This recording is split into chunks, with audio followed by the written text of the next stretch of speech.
केरवा के पतावा पे न्योता पे ठवानी न्योता करीना स्वीकार जी। हाँ लिहिनाया रख मोर आदित्य गोसाइया परती के सुन ली पुकार जी।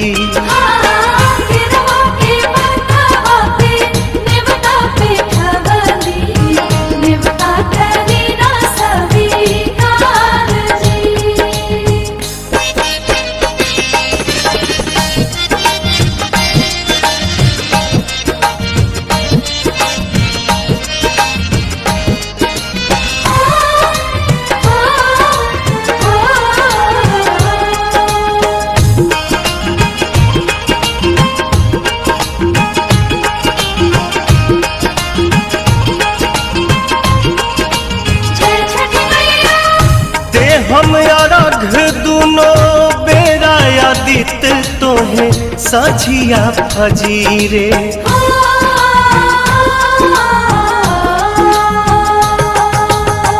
दूसरा अरघ देके मानव आशीष आके गंगा के तीरे। दिन के सहैया रौवे रोग हरैया जी रौवे से जग में जोर जी। हाँ केरवा के पतावा पे न्योता पे ठवानी न्योता करीना स्वीकार जी।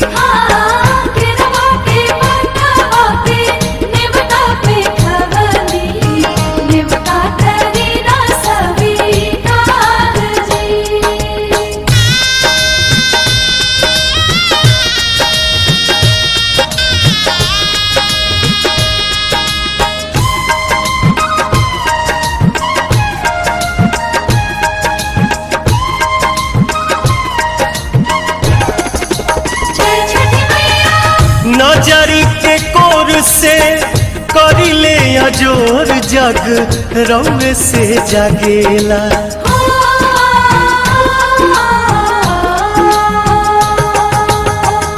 रौवे से रात होला रौवे से दिन काल चक्र चलेला।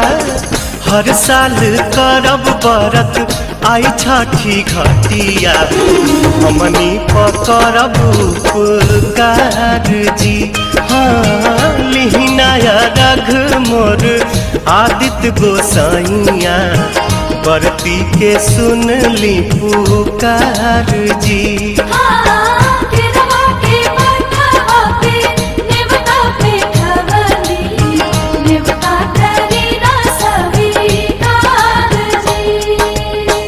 केरवा के पतावा पे न्योता पे ठवानी न्योता करीना स्वीकार जी।